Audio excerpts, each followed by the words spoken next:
Hello there, Cancers. Welcome to your weekly reading.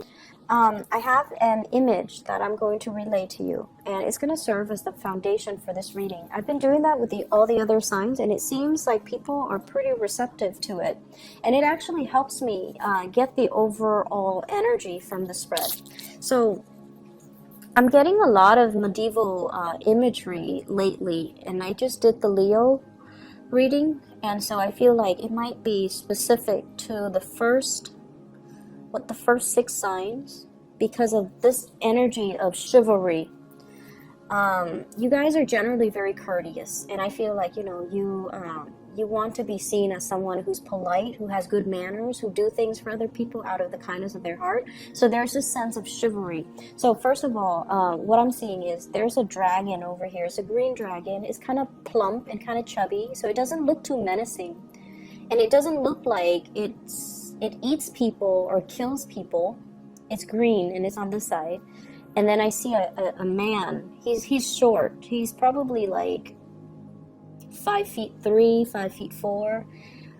What's funny is he's wearing only a pair of boxers, the heart-shaped, boxers, and he's holding a shield, and he's walking towards this dragon. And then behind him, I see a woman. They're about the same age, and it seems like they might be an odd couple, but she's tall. She's like probably 6 feet tall.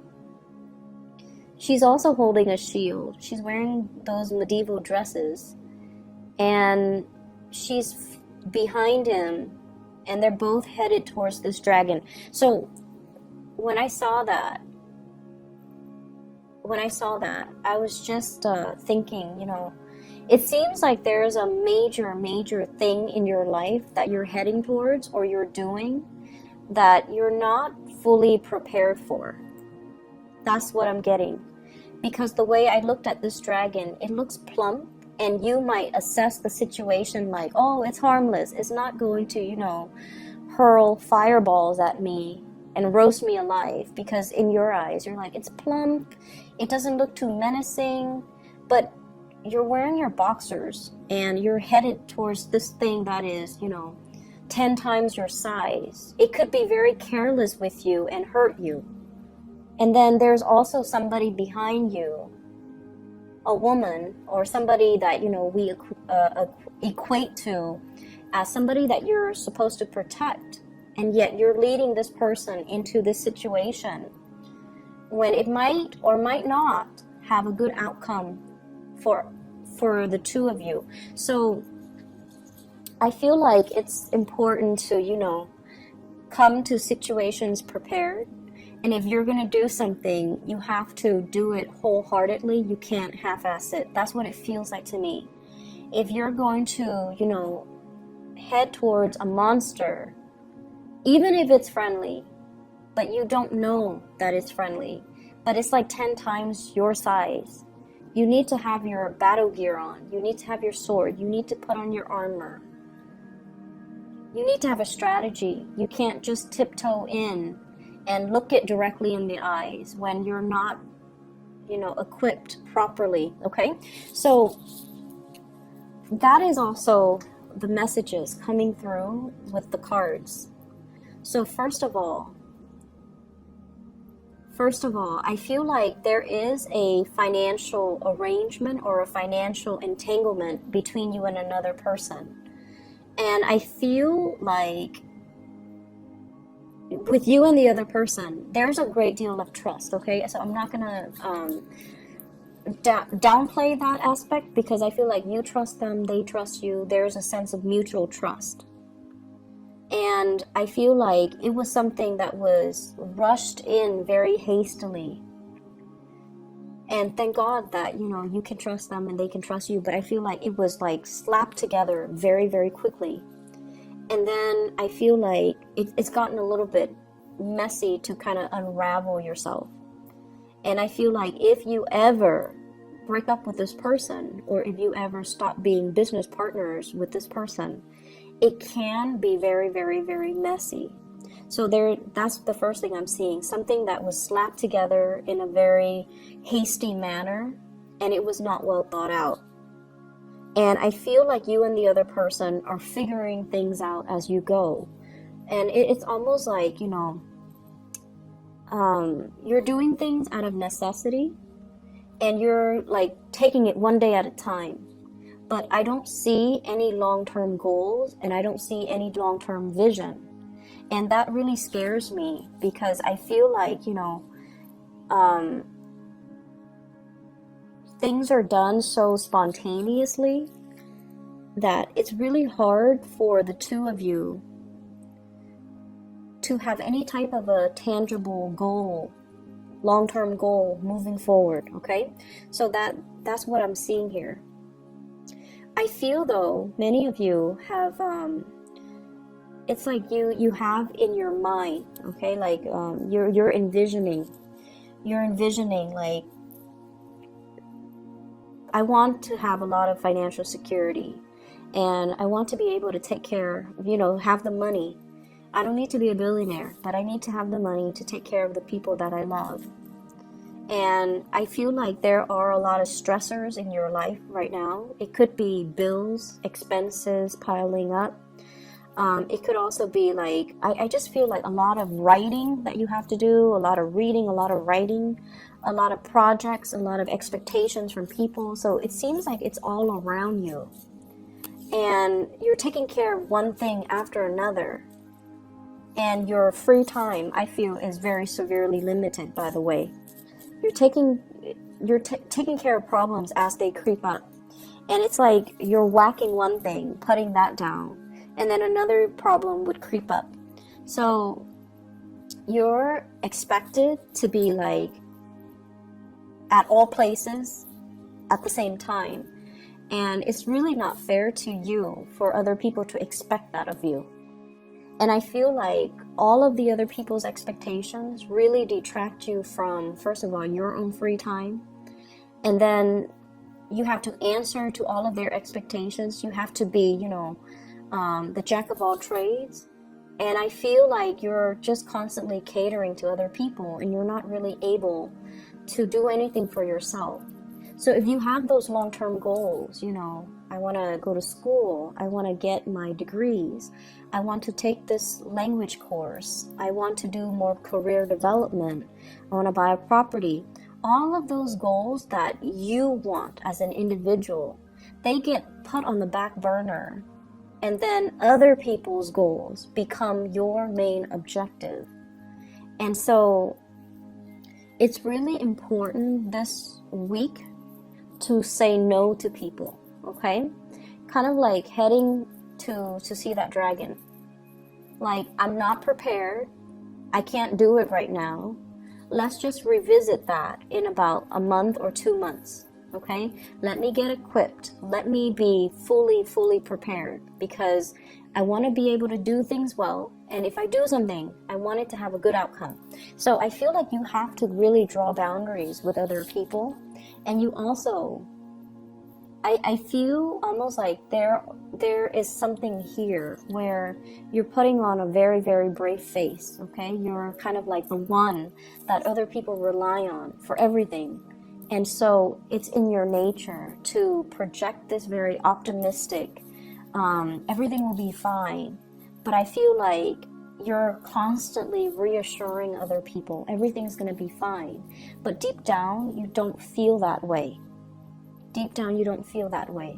And so you need to tell yourself, too, that, it's like you're convincing other people, but you're not really convincing yourself.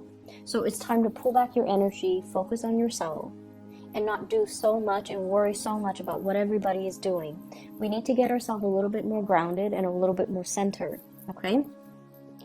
For those of you there who might have recently taken on a job, I feel like they're promising you a lot more than they're able to deliver, okay?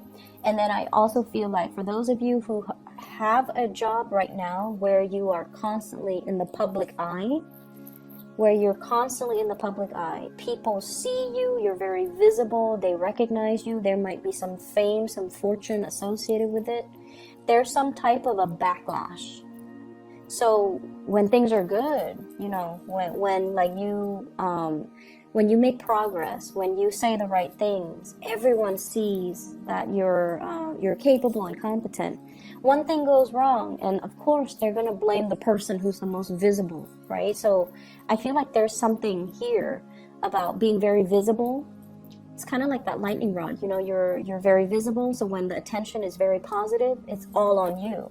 And then if one single thing goes wrong, they forget everything that happened before, and the negative attention is focused on you. And so it's very, the energy is very, very extreme. And it seems as if, you know, your performance is heavily scrutinized, or your performance is being heavily monitored. So whatever you're doing at work, be very careful about, you know, if there has been any type of theft, any type of underhanded dealings, if there has been any type of, you know, doing things that you're not supposed to, just put a stop to it, because we are currently in Mercury in retrograde, and I mentioned this before many times with many signs. It's a time where people slip up, we're not as careful as we need to be, and things get found out. Okay, so I feel there's an element here about secrets being unearthed. We have here the High Priestess, secrets coming to light, and it could create a big rift between you and other people. Three of Swords, separation, pain, anxiety.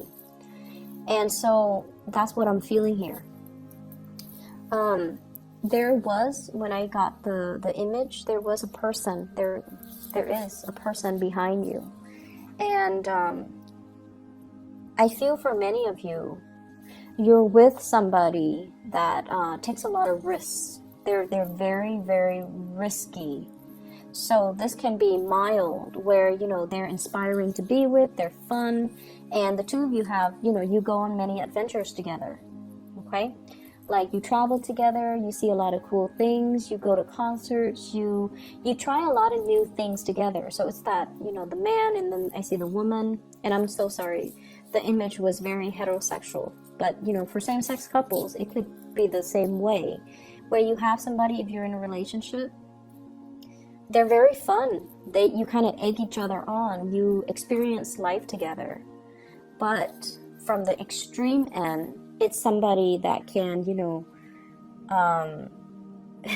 it's somebody that you could potentially make very bad decisions with, because the two of you egg each other on, okay? So let's not let it go overboard, okay? They definitely... I feel like there's a sense of trust. It's a really interesting mix, because I feel like it's very new, but then the trust develops very fast, which is good. And then I see financial entanglement, like I mentioned, with the other person. So I feel like you and another person are just improvising. You could be musicians, where you, for example, you're a musician, you play a musical instrument, they're a singer, or they might be another musician, and then the two of you just improvise and back and forth, and you create really great music, beautiful music together. One person could be a singer, the other person can play the instrument, and you improvise, and you can get a crowd, you know, gather around you, because the two of you have great chemistry together. And so there's an element of being able to achieve fame from that, but I feel like it's a very risky venture. There's a big element of risk if you're not careful. But I definitely see, like, the ability to improvise with another person, the ability to kind of like telepathically connect with another person, where, you know, they hit a high note just as you hit a high note. It's really beautiful. It's hard for us to find people that are, you know, that can understand us on such a deep level. So I feel like the two of you have a lot of fun. But I would say that it's fun, but in terms of, you know, longevity, it might not be entirely stable. Okay? If you have recently relocated and broken up with like a person from your past, you have relocated like far, you've moved far away for a job, and you had to break off a relationship, I feel something about it coming around again, or at least you're going to be able to talk things out, or at least get some closure, or at least the other person will check up on you, see how you're doing, and there can be a transformation in that situation. So like, you might not be lovers anymore, but you could be friends, okay? So I feel like, and they might even, you know, travel to see you, and the things will pick back up again. So I don't see an end to a separation, but I feel like the two of you have the opportunities to come back together eventually. It is important though to let go of exes. You're moving on to a new phase in your life, and I feel like, you know, focus on the present moment. Focus on what you're trying to achieve and where you are right now. And like I said, you know, we can't half-ass things. We need to come to situations prepared, and a lot of the times preparation means stop thinking about the past. Stop living in the past. Stop measuring your life with events, people, situations from the past. You need to ground yourself in the present so that you can be prepared for what the universe has in terms of opportunities for you, new love, new work opportunities, new things in general. So I feel like, you know, preparation is not just about, for example, putting on your knee pads or, I don't know, like those, the gears, the helmet and the shin guards and things like that for a sporting event. It's not just about, you know, having your sword and your shield and your armor ready, getting ready to fight. It's all about doing the simple things to simply be in the present moment so that you don't miss opportunities when they're calling to you, okay? And then doing things half-ass as well. I feel like if there's a person from your past that you're thinking about heavily, and you're like, okay, I'm over it, I'm gonna get over this person, and you're still like, you know, texting them, or you're still like trying to reach out, you're not over it, okay? So either convince yourself, I'm done, I'm over it, and just block their number, delete their social media account, defriend them, whatever it takes. You have to kind of do it wholeheartedly, okay? So I feel like there are mixed messages here. You're telling yourself one thing, but you're still hanging on to a situation. And then I also feel as well, there's a job opportunity I feel coming in for you. And the message I'm getting specifically, we have here the Ace of Pentacles is in the reverse. And we have here the Seven of Cups. I feel like, and I apologize if this sounds a little bit harsh, I feel like some of you deserve a lot more than where you are working. It seems like you're either underemployed or underpaid for all the work that you do. And I see you dealing with people that might not be healthy. It's like, it's a kind of a toxic work environment. And I feel like, once again, you know, when things are good, the attention, there's positive attention, but when things are bad, you might be blamed for things, like wrongfully blamed for things. And so you don't need to put yourself in that situation. There are more opportunities out there for you. But I feel like you're hanging on for some type of tenure, some type of a promotion, some type of a next step. And it might be, you know, 4 months before you realize, I gotta go. And that's the time of Aquarius. So the star card here does show up. And I feel like, you know, you might hang on to something, 4 coins, for another 4 months before you realize, I've got to make a move. So I feel like the March time frame might be the last straw, okay? Cancers, I hope the reading is helpful for you guys. I hope the messages resonate. I apologize if it sounds harsh, okay? I wish you all a very happy Thanksgiving, and I'll be back next week, and I'll talk to you guys then, okay? Take care of yourself, and see you soon.